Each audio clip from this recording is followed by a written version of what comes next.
Time now for a Duramaxtuner.com Apache Build update.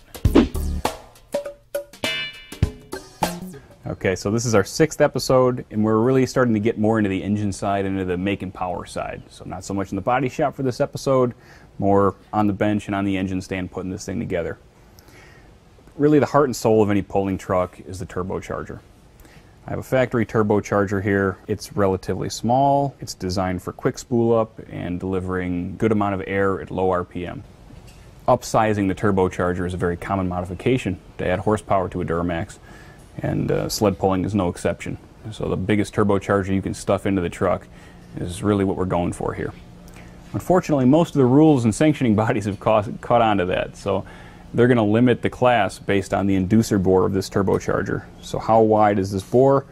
And what they're driving at is how much air can come through that bore, go into the compressor wheel, and ultimately go into the engine, where it can make horsepower. There's a lot of technology around this design and around shape of that bore, map width enhancement grooves, design of the compressor wheel, speed. There's a lot that goes into turbocharger design. And I'm just going to kind of touch on it here in the class that we're working on. Okay, the focus of the Apache build is a work stock build. So we want an engine that appears to be stock from the outside. As such, we have to keep with the IHI look. So the turbocharger has to appear factory. It doesn't say anything about the size of the inducer wheel we can use or the size of the turbine wheel or the bearing section, as long as it appears to the eye to be pretty much factory. Okay, now the inducer on this factory turbocharger is about 61 millimeters, so fairly small. We have a lot of room here to grow in this modified version of the factory turbocharger. In fact, we've taken this bore out to 72 millimeters and have shoved a very large compressor wheel in it in hopes of getting a lot of air through that compressor wheel into the motor, make a lot of power. There's a lot of other modifications we can make over stock that doesn't get this crazy. So let's say your rules package says that the turbocharger inducer has to be 2.5 inches. Well, 72 millimeters is 2.8 inches, so this turbo is not going to work. So what we can do then is go with a 63.5 millimeter inducer.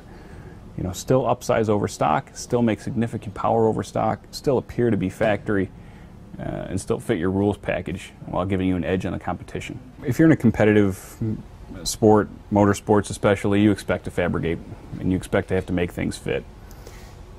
The nice thing here is you can take your stock appearing truck, you can take your truck that you go and do construction work with or contract or whatever you use it for, farming. In a day you can swap turbochargers, right? And this thing looks factory, bolts in the factory location, uses factory oil lines. It's just a really nice, clean fit. So definitely an advantage to the factory appearing turbo. The next thing going down the line here is the exhaust manifolds. And I'll start by showing you the factory exhaust manifold off the Duramax. And this is the manifold off the driver's side. And you can see here that it's definitely not designed for optimum flow. It's a packaging deal. Okay, this is a compromised part. You can see it's been relieved for a steering shaft. It is a beefy part and it does not leak, but other than that, you can't really say much for it.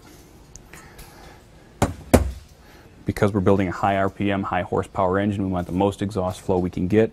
We want to help that engine breathe, and as such, we've decided to go with cast flow manifolds. These manifolds have real nice radius, big bore, nice flow, and they're rigid just like a factory piece, so they're not going to leak. After the exhaust comes out of that manifold, it's going to go to the up pipe. Okay, and the up pipe's job is to take the exhaust from the back of the manifold up to the turbocharger, which sits in the valley on the Duramax. Factory up pipe has a number of compromises in it, we'll call them. You can see here it's been crimped to fit the factory down pipe. You can see that the radius here is very tight.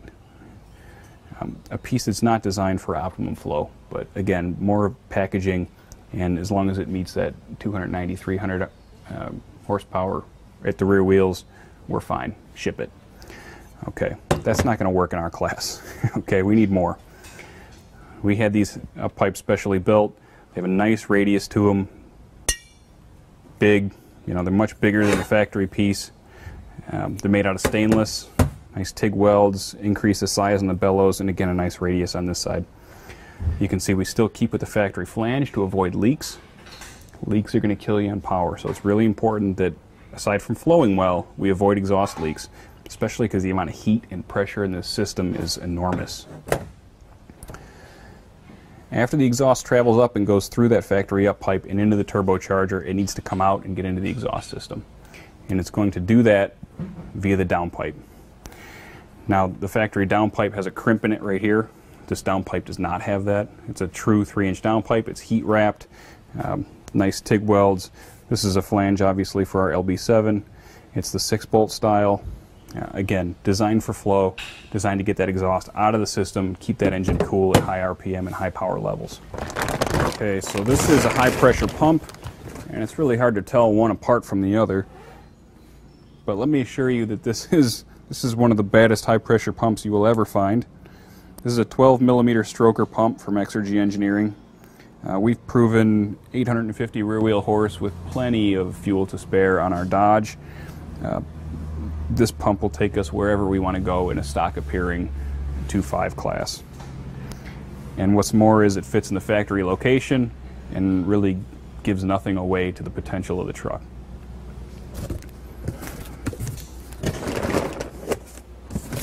Okay, the next part to this fuel recipe is in the injector.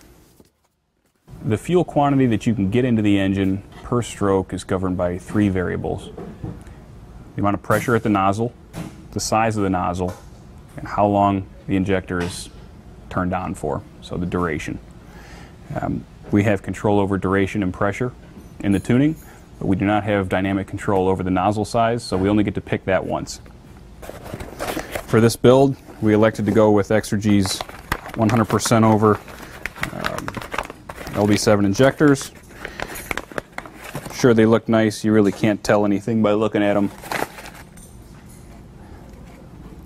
The real magic here is done on the tips with the size of the holes, the placement of the holes, and how the injector nozzle is balanced with the body. The really neat thing about injectors from Exergy is you don't just take their word for it. They provide you with a flow sheet that shows how much fuel volume each injector flows at a given pressure and duration, and how well it balances to the other injectors in the set. So it really gives me, the tuner, the information that I need to set the tune up. Last time you saw this engine, we were loading it in the back of our Dodge. Now Owen's got the valve covers off, assorted other covers and accessory brackets off. And what we're going to do is take those pieces into the sandblaster and clean them up, powder coat a select few of them. Let me take you over to the sandblaster and show you what we're up to. Here we are in the sandblasting area where Brian's hard at work, blasting the parts that Owen took off the top of the motor earlier. Here in front of me I have the lower valve cover.